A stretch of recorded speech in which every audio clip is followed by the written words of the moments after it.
السلام علیکم ورحمۃ اللہ وبرکاتہ۔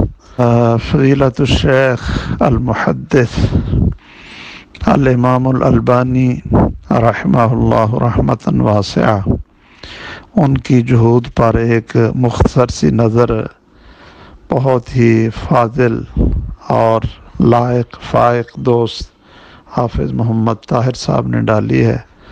پڑھ کر بہت خوشی ہوئی اور دل باغ باغ ہو گیا۔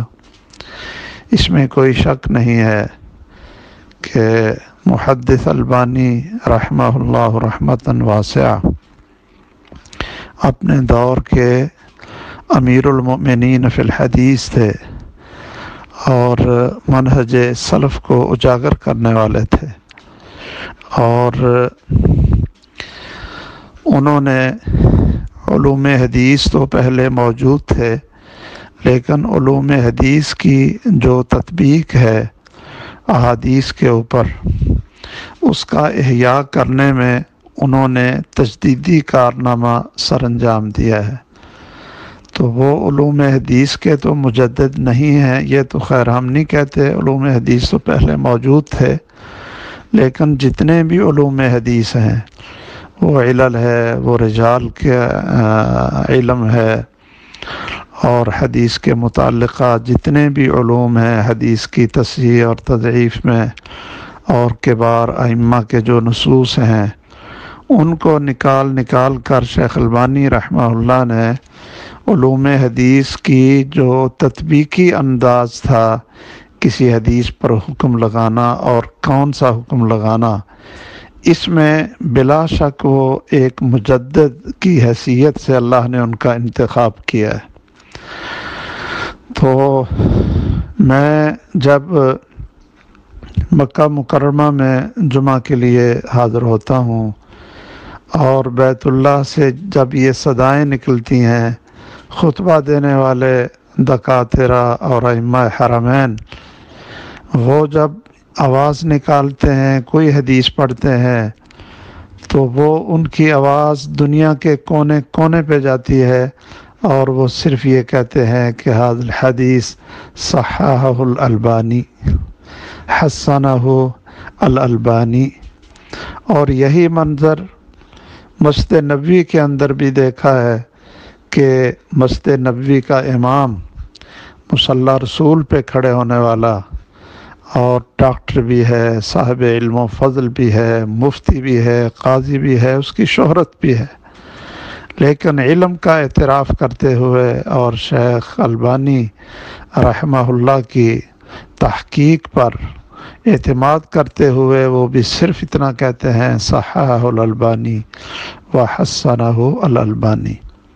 اتنی خوشی ہوتی ہے کہ اللہ نے ایک سلفی امام جو عقیدے میں سلفی تھا، منہج میں سلفی تھا، عمل میں سلفی تھا، اخلاق میں سلفی تھا، اور ردود میں سلفی تھا، کوئی بے شمار خوبیاں اللہ نے اس ایک بندے کے اندر جمع کر دیں، جس طرح شیخ الاسلام رحمہ اللہ ابن تیمیہ کے اندر بہت ساری خوبیاں اللہ نے جمع کر دیں۔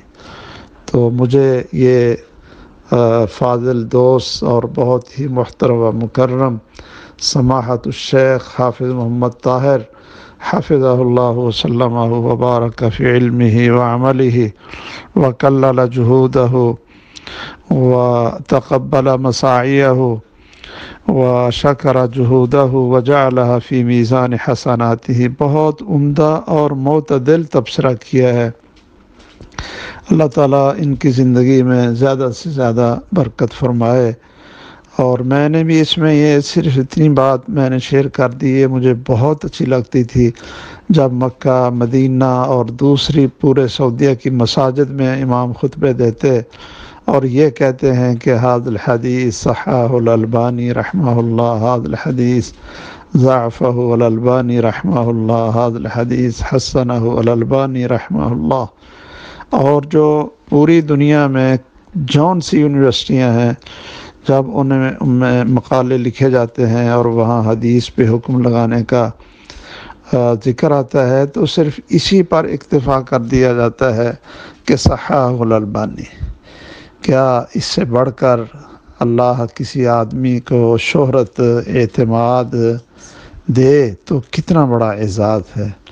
اور میں نے تو شیخ محمد بن صالح العثیمین رحمہ اللہ کی جتنی کتابیں ان کے نیچے جو احادیث کی تخریج پر حکم ہے تخریج میں، اس کے اندر بھی صححہ الالبانی و حسنہ الالبانی۔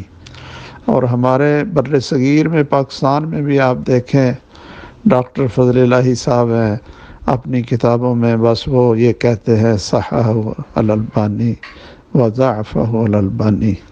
تو یہ شرف اللہ ذوالجلال کی قبولیت کے علاوہ اور کسی کو مل نہیں سکتا ہے۔ اور بھی بہت سے لوگوں نے کوششیں کی ہیں، لیکن یہ خاصہ اللہ نے ہمارے اس شیخ محترم البانی رحمہ اللہ کے حصے میں رکھا ہوا تھا، سَيَجْعَلُ لَهُمُ الرَّحْمَنُ وُدًّا۔ اور ان پر وہ حدیث صادق آتی ہے اذا احب اللہ عبدا نادى جبرائیل، یہ حدیث مشہور ہے۔ اور آخر میں یہ ہے فَإِنَّ مَلَائِكَةَ بَنِي آدَمَ تَنْطِقُ عَلَى فَإِنَّ مَلَائِكَةَ الرَّحْمَنِ تَنْطِقُ عَلَى أَلْسِنَةِ بَنِي آدَم۔ اللہ ذوالجلال ہمیں جنت میں ان کے پاؤں میں جگہ دے دے، اللہ ان کا ساتھ نصیب کر دے، اللہ نبیوں کا ساتھ نصیب فرما دے۔ میں بہت سی مجلسوں میں شیخ کے ساتھ شریک ہوا ہوں، شیخ کی مجلس میں بیٹھنے کا شرف ملا ہے۔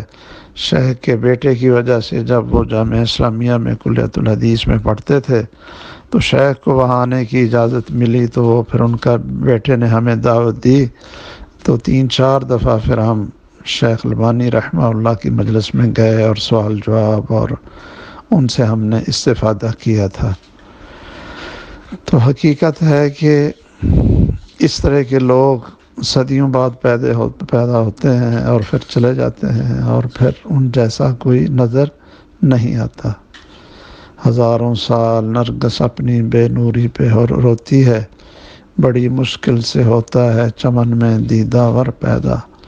جزاہ اللہ عنا وعن جمیع المسلمین وعن جمیع اہل الاسلام جزاء کما یلیق بشأن اللہ وجلالہ وعظمتہ۔ بارک اللہ فیکم۔ السلام علیکم ورحمۃ اللہ وبرکاتہ۔